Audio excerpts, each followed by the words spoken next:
అప్పుల బాధలు వెంటాడుతున్నాయా? అయితే 6 JVR వారి జాతిరత్నాలు ధరించండి. హాయ్, వెల్కమ్ టు మనం టీవీ. నేను మీ మనోజ్. ఆంధ్రప్రదేశ్లో సోషల్ మీడియాకి సంబంధించి ఒక కొత్త చట్టం రాబోతుంది.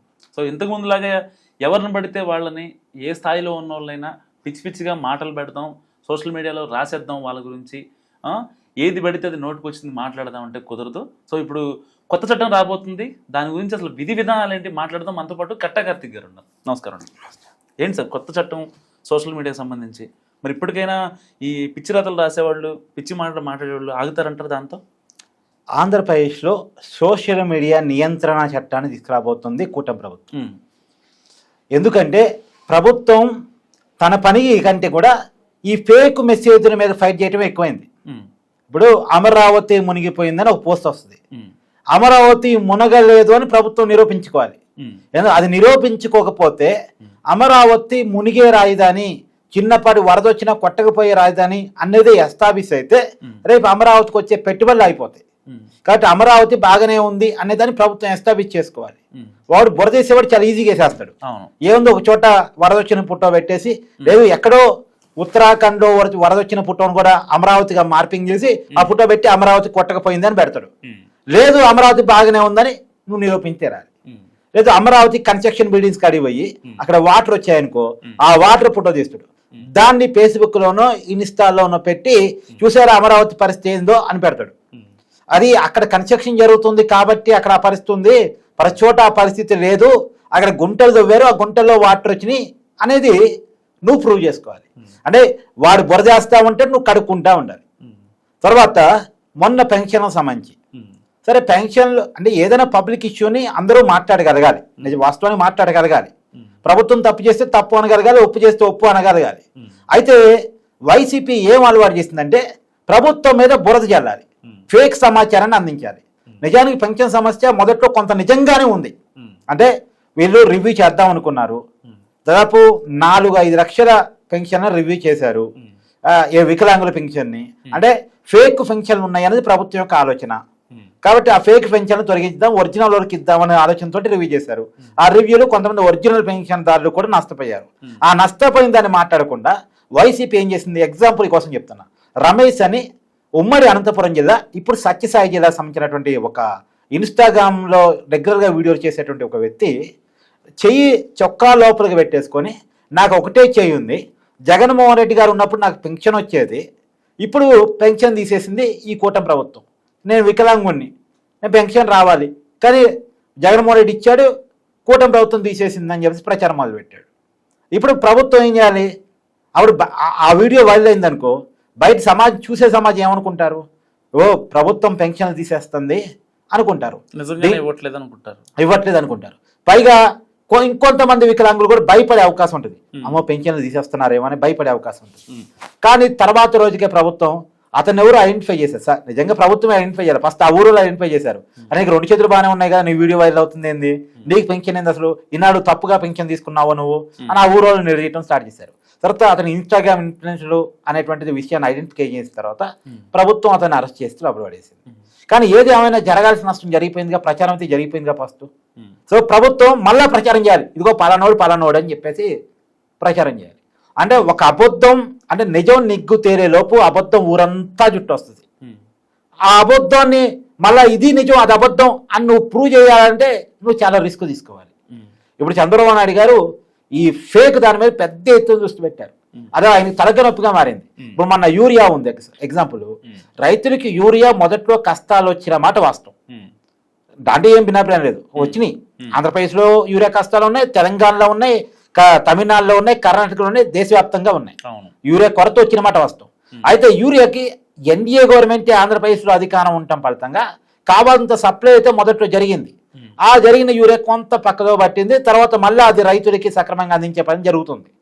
ముందు కొరత ఉన్నప్పుడు ఇబ్బంది ఉన్నప్పుడు మాట్లాడని వైసీపీ ఎప్పుడైతే పక్క రాష్ట్రాల్లో గొడవలు జరుగుతున్నాయన్న విషయం తెలుసుకుందో, ఆంధ్రప్రదేశ్లో ఎందుకు గొడవలు జరగకూడదు అని రైతుల ముసుగులో వైసీపీ కార్యకర్తలు గొడవ చేయడం స్టార్ట్ చేశారు.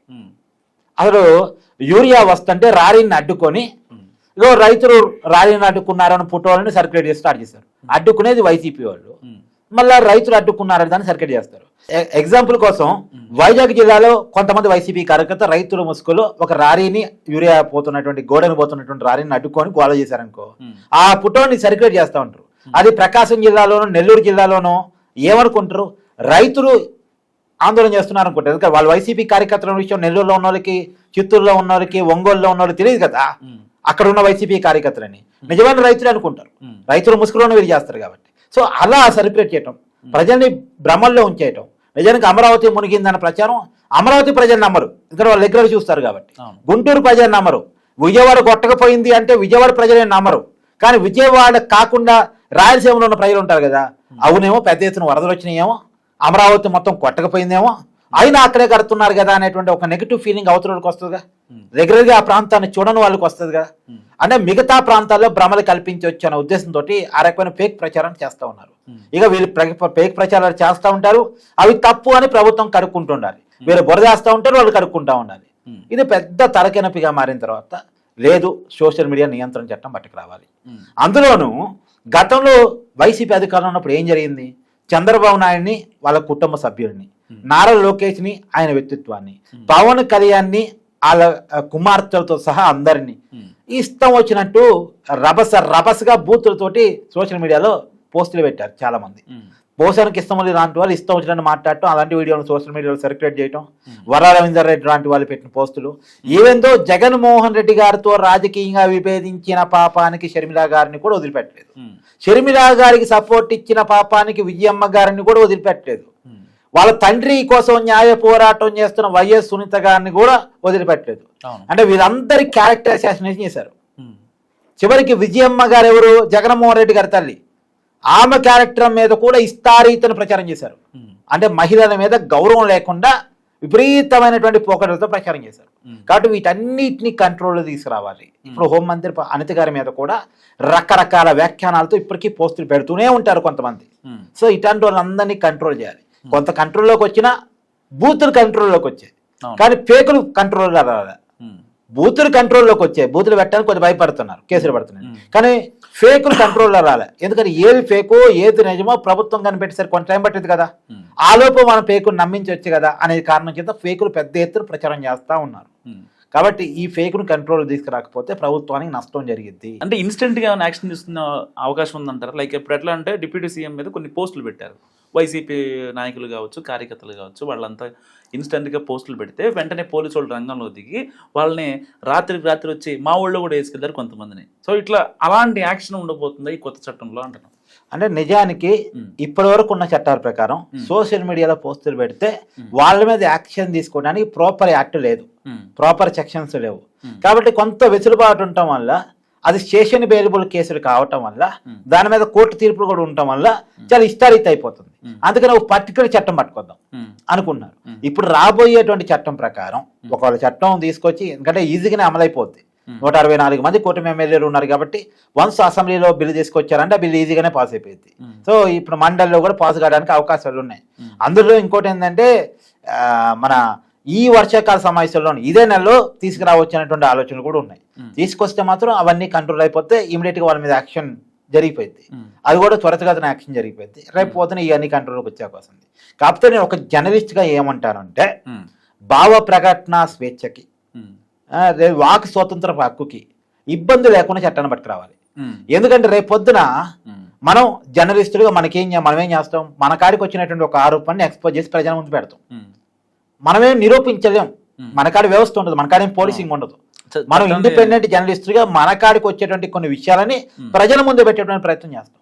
రేపొద్దున మనం ఏం మాట్లాడాలన్నా సరే ప్రభుత్వం దగ్గర పర్మిషన్ తీసుకునే మాట్లాడాలంటే అయ్యే పని కాదు. ప్రభుత్వం తనకు వ్యతిరేకమైన వ్యాఖ్యానాన్ని పర్మిట్ చేయదు కూడా. రేపు చంద్రబాబు నాయుడు గారు ఒక తప్పు చేశారు, లేదు మంత్రులు ఒక తప్పు చేశారు, లేదు ఎమ్మెల్యేలు ఒక తప్పు చేశారు, ప్రభుత్వంగా విధానంగా ఒక తప్పు చేసింది, ఆ వ్యక్తిగతంగా కాకుండా విధానపరంగా ప్రభుత్వాన్ని విమర్శించాలన్నా, లేదు ఎవరన్నా మంత్రుల్లో ఎమ్మెల్యేలు చేసిన అవినీతిని మాట్లాడాలన్నా ఇబ్బంది కలిగే పరిస్థితి ఉండకూడదు. మీరు మాట్లాడితే కేసు పెడతాం అంటే అది ఇబ్బంది అవుతుంది. నేనేమంటున్నా అంటే చట్టం తీసుకురావడం కరెక్టే, ఆచరణ కూడా సరిగ్గా ఉండాలి.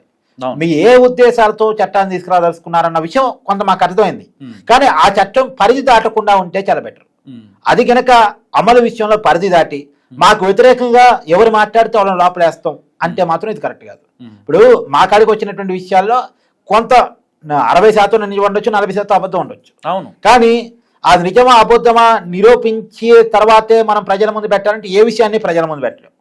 ఏ విషయాన్ని ప్రజల ముందు పెట్టలేం. మనకున్నటువంటి సమాచారాన్ని ప్రజల ముందు పెడతాం, ప్రజలు దాన్ని డిసైడ్ చేసుకొని చెప్తాం. అట్టని కావాలని అబద్ధాలు చెప్పేటువంటి ప్రయత్నం చాలా మంది ఇండివిజువల్స్ చేయరు, జర్నలిజంలో ఉన్న వాళ్ళు చేయరు. సరే అయినా దాంట్లో కూడా కొంతమంది తయారయ్యారు, అది బాధాకరం, కానీ సహజంగా చేయరు. కానీ ఒక విషయం, విమర్శను ఒప్పుకోగలగాలి, విమర్శను స్వీకరించగలగాలి. అది ప్రభుత్వానికి అలవాటుగా ఉండాలి తప్ప మళ్ళీ ప్రభుత్వం కక్ష సాధింపుల కోసం దిగితే వైసీపీ ఏ తప్పు అయితే చేసిందో కూటమి అదే తప్పు చేసినట్టు అవుతుంది.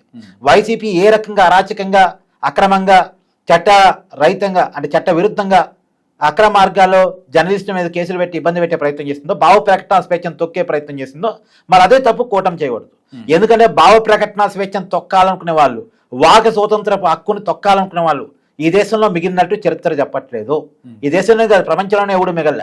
హిట్లర్ లాంటి గాల్లో కలిసిపోయాడు. ఈ దేశంలో ఇంకా వాక్ స్వాతంత్రం, భావ ప్రకటన స్వేచ్ఛ బతుకుందంటే దాన్ని అణచాలనుకునేటువంటి వాళ్ళు, ఎమర్జెన్సీలు పెట్టిన వాళ్ళు కూడా మిగలలేదు. ఎమర్జెన్సీలకు వ్యతిరేకంగా కూడా పిడికలు బిగించి పోరాటం జరిగింది. జర్నలిజం దేన్ని సహించదు అలాంటి వాటిని. కాకపోతే ఏంటంటే ఫేక్లు మాత్రం కంట్రోల్ చేయాల్సిందే. ఇప్పుడు వాస్తవం ఏంటంటే మనం ఒక నిజం మాట్లాడుతూ ఉంది, నేను రోజే ఫేస్ చేసి ఒక ఇష్యూ చెప్తా మనోజు, నేను నిజం మాత్రమే చెప్పాలనుకుంటా. తంబు కూడా ప్రాపర్గా నేను చెప్పే సబ్జెక్టే ఉండాలనుకుంటా. కానీ అది నేను పెట్టేలోపు అదే కంటెంట్, అదే రకమైన కంటెంట్ ఫేక్ తంబులతోటి విస్తారితం వైరల్ చేస్తూ ఉంటారు.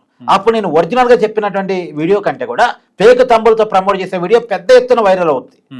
అప్పుడు బాధ అనిపిస్తుంది. ఇలా నిజాయితీగా ఉంటే మనం జనంలోకి మన వాయిస్ని తీసుకెళ్ళలేమేమో, అసలు విషయాన్ని తీసుకెళ్ళలేమేమో, ఉన్న విషయానికి స్పైసీ యాడ్ చేసి ఒక ఫేక్ తంబు పెట్టి స్పైసీ తంబు యాడ్ చేసి పెడితేనే జనంలోకి వెళ్తుందేమో అనేటువంటి ఒక ఆలోచనకి మనం వెళ్ళిపోవాల్సిన పరిస్థితి వస్తుంది.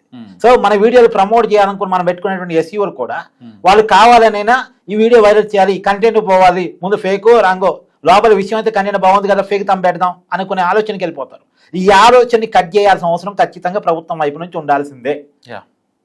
ఇది కార్తిక్ గారి అనాలిసిస్. చూస్తూనే ఉండండి మనం టీవీ.